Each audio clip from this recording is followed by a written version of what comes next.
Ba sông chúng su bóng bồn ở phía sông Sphang cung một cạnh chẳng ngày đi tiên ở rừng đỡ phun của bạn một xa tiết mà đón tới đấy dừng chụp những video thúc mây ngày ní nhung nhiên ở rừng mùi tệ tôn cho nên đầm bòn không mọi tài học bạn cứ đầm bòn mà không mọi tài học chẳng trường cũng ai khăn về vì dương cho chạy rừng đến thành bằng tới tôi đâm bốn nên là sẽ rướng cứ nhưng như xin lấy krưng ai cô loan li lâm chụp phim biệt bây giờ chỉ chẳng bạn mê chẳng rồi đứng thọp để thơ cho ra cho hồ hán có ngặt đấy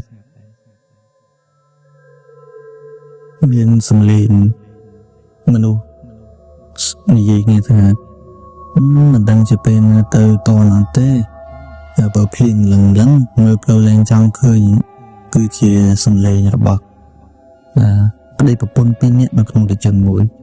bảo chỉ ở đây nó làm từ bộ pôn để coi chất khôn hay năng chăn đã đa tương là hồn người bẹp tha bộ pôn bạc ở đây tha bong bãi bị dạp nó liền kháng à giờ ló dương cô thì chụp sầm rạn ở tì như sân tao lại mấy cô thằng này là bị ở đây tỏ từ phần mình thà mình cá đấy ô khơi nãy khơi tê dục đi bây giờ mình rút ra tê mình cần thì giảm dừng hơi bộ bị dục mình chắc ở đây bộ pôn khmei pin nè mà cô nữa chỉ nè tí còng hai bàn một tệ tô nửa rương khai nghe nửa bàn khai nó không đập bắn bay phồng cào bị tệ tô khai nghe rút bộ kia có phải nhà bộ bia sập tới bình bộ thằng này cần tại đó sẽ là hai để xa tập luyện khẽ khăn bếp từ khi mình ai ba gran ở đường bàn tam công nọt ban thưa ở giúp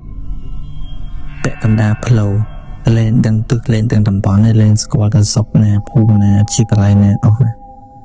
mình vô bằng màn phim thẹn rồi hốt lịch thằng đúng đùm thưa ở bộ kia mình ai ba gran mình to tới tiết ba này bảo đó chỉ ở đây có nghĩa từ pizza cho người bồn thà dương mình ăn vừa đầm nở từ một tiết ban theo cái miền phơi nát nòm ở miền khu thang dương cù từ rồi còn lại chụp sân tư bóng mơ từ khẩn một miền phần từ phơi và hai chỉ miền tên lại sau khai và bốn có tọt từ bên tha đó trong dương từ sung kê trộn nó còn lại nổ tầm đón thấp không nó bây để ở tận tâm đường phơi pin ở đây bộ pôn có chạy sao thì vì giống tục chào dạng chọp lọt rồi cả đời từ đầu phần lược lớn phiếp ngầu ngất thua ở pin ở đây bộ pôn mình ăn mới khơi như vậy từng ở cái pi phần lược chẳng kiên pleng kia nên mình luôn nhận cười stung hay bài không mình đang thấy chỉ còn pon thưa vậy thôi mấy nơi đẹp cô crum cho bọc li lòng từ nâng crop liên giang từ chạy sập pin nè ở đây bộ pôn từ đó một tia sai hai mươi trăm tia tết than pro bỏ pro một trăm tia nó là cười nghiêm với bài không upload miệng rút phơi cho ngày ấy mình tết sao được về hái sẽ từ lưu lên thôi slap hai pin nè ở đây bộ pôn slap pe ban khơi một trăm tia nó miệng màu ai tay một cái bao bò trong này dụ bài chỉ hốt sắp chân nằm tục sọ về anh cụ ở khá khăn là đen một ngọt scone slate lạnh xua đây bộ phận đằng pin thai phụ anh chỉ là nè đợt về pin nhẹ dây bốn nó lại từ bên tham phụ dương thừa lần nào từ căn ti công bàn tay phình lại khăn pe và hốt lên thằng nào lên ấy ở anh chẳng phụ dương anh ai thừa lần nào thế từ một súng cho phình rồi cho mình chắc tên á anh chơi nhẹ tập biến là chỗ cả từ là liên kren cùi nên mình thực kinh playing can mùi nữ chép plong hay đặc biệt là bốn khỏi số tập ở đây thà person ở playing lần đen hay bụi dân cần mày chứ chẳng xâm lên thì chắc tên nó có su mình to để thà thua ở bên đây là bốn nó xâm lần mưa một khỉ bảo ra chỉ ở đây slide từ vinh tiếng rất đẹp rất đục កាន់បរោះនោះថាប្រសិនជាភ្លៀងរាំងទេពួកយើងនឹងសូមរំខានសម្រាប់ជាមួយលោកអ៊ំមកយកហើយបរោះនោះសើចទាំងដូចថាមានអាចកំបាំងហើយធ្វើឲ្យពីអ្នកប្តីប្រពន្ធបោះរោមមកដល់ព្រោះបរិយាកាសមិនគួរឲ្យទុកចិត្តបន្តិចសោះគាត់ឆ្លើយថាបរោះនោះឆ្លើយថាប្រោះជាប្តីថាបានសម្រាប់នៅទីនេះយើងមិនបារម្ភទេនឹងចង់មានមិត្តនៅជាមួយដែរបាទបរោះចំណាំងក៏ឆ្លើយអញ្ចឹងប្តីប្រពន្ធនឹងធ្វើមុខជួយដាក់គ្នាព្រោះអត់យល់ពីអត្ថន័យដែលតាចាស់នឹងនិយាយហើយព្រលាមនោះពួកគេក៏ឈប់សន្ទនាគ្នាក៏នាំនៅពេលដែលបានឮសំឡេងធ្ងូចេញមកពីខាងក្រោមខ្ទមវាជាអាការៈសម្ដែងរបស់មនុស្សមានការជឿចាប់យ៉ាងខ្លាំងនៅពេលដែលបុរសជាប្តីរៀបនឹងសួរហើបមាត់សួរសត្វតាចាស់នោះប្រាប់ដល់ខ្លួនឯងថាគឺប្រពន្ធរបស់យើងវាត្រូវចងជាប់នឹងច្រវាក់នៅក្នុងបន្ទប់នោះឯងតាចាស់នោះនិយាយប្រាប់តែប៉ុណ្ណឹងក៏ឈប់ទៅមិនបានបញ្ជាក់ឲ្យអស់ពីសេចក្តីបន្ទាប់មកគាត់ក៏ដើរញ័រចូលទៅក្នុងបន្ទប់ទៅហេតុការណ៍ដែលកើតឡើងនៅចំពោះមុខប្តីប្រពន្ធទាំងពីរនេះធ្វើឲ្យពួកគាត់ច្រឡំច្លែងចិត្តយ៉ាងខ្លាំងរហូតខ្លាចជាភាពភ័យខ្លាចបរិសចំណាស់ម្នាក់នោះស្គមខ្ពស់មុខជ្រុងសល់តែស្បែកទេបងប្អូនហើយនឹងឆ្អឹងនេះសក់វែងកញ្ញះសក់គាត់ខ្លួនប្រាណប្រឡាក់ស្មុកដូចជាមនុស្សមិនបានសម្អាតខ្លួនប្រាណរាប់រយមួយឆ្នាំអញ្ចឹងពេលនិយាយស្ដីសើចធ្វើដំណើរសកម្មភាពខុសប្លែកពីមនុស្សធម្មតាទាំងអស់ពេលនោះប្រពន្ធក៏ប្រាប់ប្តីថា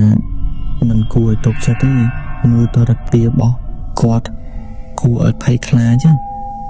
នាងជាប្រពន្ធខ្សឹបប្រាប់ប្តីនឹងទាំងតក់ស្លុតបែបហ្នឹងមិនទាន់បានផុតមកផងក្លិនសាកសពរបស់សត្វភាយចេញពីក្នុងបន្ទប់ដែលបរោះនោះដើរចូលទៅ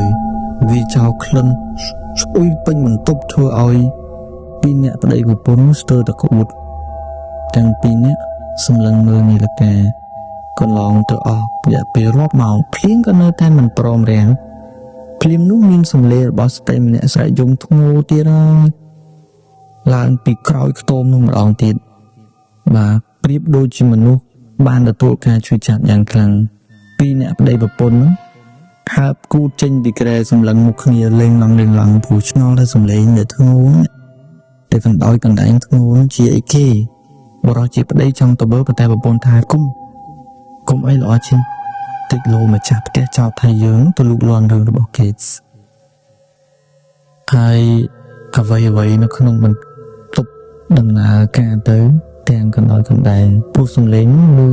តិចទៅរហូតស្ទើរតែដាច់ខ្យល់ទ្វារបន្ទប់នោះក៏ចាប់ផ្ដើមបើកដោយខ្លួនឯងវិញដូចមានមនុស្សរុញយ៉ាងក្លិនស្រួយនោះភីចេញពីបន្ទប់នោះមកម្ដងទៀតធ្វើឲ្យពីរអ្នកប្តីប្រពន្ធចង់ក្អួតដល់សត្វបជាវ 4-5 ក្បាលចេញមកខ្វាត់ខ្វែងពីរអ្នកប្តីប្រពន្ធចរិតបះរោមខ្ញាក់នោះនាងជាប្រពន្ធក៏តក់ស្លុតដល់ថ្នាក់យំអោបប្តីព្រោះបានឃើញរាងកាយរបស់មនុស្សអង្គុយផ្អែកទៅនឹងជញ្ជាំងសល់តែស្បែកដណ្ដើមឆ្អឹងសំឡេងសើចលាន់អ្នកទាំងពីរក៏មិនត្រឹមតែមិនហ៊ានសម្លឹងមើលរាងកាយនោះថែមទាំងយកដៃខ្ទប់មាត់ខ្ទប់មុខព្រោះរាងកាយនោះមិនខុសប្លែកពីខ្មោចឆៅឡើងពីកណ្ដៅទេពួកគេក៏ដើរថយក្រោយចេញពីខ្ទមដោយលន់ថាខ្មោចលងព្រាមនោះរាងកាយស្គមកំប្រឹងគួរឲ្យខ្លាចបានក្រោកឡើងនឹងដើមរកពួកគេវាជារូបតែម្ចាស់ផ្ទះនោះឯងដៃទាំងសងខាងរបស់វាលូកចូលទៅក្នុងពុះរួចទាញយកថ្លើមយកពោះវៀនចេញមកក្រៅឈាមហូរស្រោចចេញបញ្ជូនក្លិនឆាប៉ះស្អុយវាទាំងដាច់ពោះវៀនថ្លើមរបស់វាក្នុងគ្រឿងក្នុងផ្សេងទៀតនោះឬសូទៅភុច រួចយកទៅដាក់ក្នុងមាត់ទាំងពីរស៊ីដួអាមចឹងពេលនោះពីអ្នកប្តីប្រពន្ធដឹងច្បាស់ថាវាជាអ្វីហើយក៏យើងកាត់មិនអោយពីព្រឹកឡើងអ្នកស្រុកដែលធ្វើដំណើរតាមថ្នល់ឃើញរថយន្តមួយគ្រឿងនៅចតស្ងៀមអត់ឃើញមានមនុស្សក៏នាំគ្នាទៅប្តឹងប៉ូលីសដោយសារតែធ្លាប់កើតហេតុការណ៍នឹងជាញឹកញាប់ប៉ូលីសក៏នាំគ្នាទៅមើលទៅទីកប់ខ្មោចតែហោងក៏ឃើញរាងកាយរបស់បុរសស្ត្រីដេកនៅលើភ្នូរខ្មោចបើកភ្នែកធំលៀនស្ទើរជ្រុះចេញមកអណ្ដាតរបស់សាកសពទាំងពីរលៀនចេញផុសពីមាត់ពាក់កណ្ដាលនគរកម្រៀនស្នាមចំខៀវនោះហើយក្បាលអាចវិលជុំវិញបានបញ្ជាក់ថាករបស់ពួកគេត្រូវបានកាត់បំបាក់យ៉ាងគួរឲ្យតក់ស្លុតនិយាយតាខ្មោចតែហោងនៅរបងយកមនុស្សទាំងពីរនាក់នោះទៅទៀតហើយប៉ូលីសថាអញ្ចឹងហើយសុទ្ធតែជាអ្នកដំណើរឆ្លងកាត់មិនដឹងសុខកំណើតនៅឯណាប៉ូលីសប្រអ៊ូដាក់គ្នាហើយនៅពេលកំពុងរៀបចំខ្មោចតែហោងទាំងពីរហ្នឹងទុកឲ្យត្រឹមត្រូវដើម្បីរងចាំបងប្អូនដើរពុកទៅធ្វើបុណ្យយកទៅធ្វើបុណ្យតាមប្រពៃណីអញ្ចឹងរឿងយើងហើយចាប់ប៉ុណ្ណេះអញ្ចឹងសង្ឃឹមថាបងប្អូននឹងរីករាយស្ដាប់កំសាន្តហើយយើងនឹងជួបគ្នានៅវីដេអូបន្ទាប់បាទអរគុណ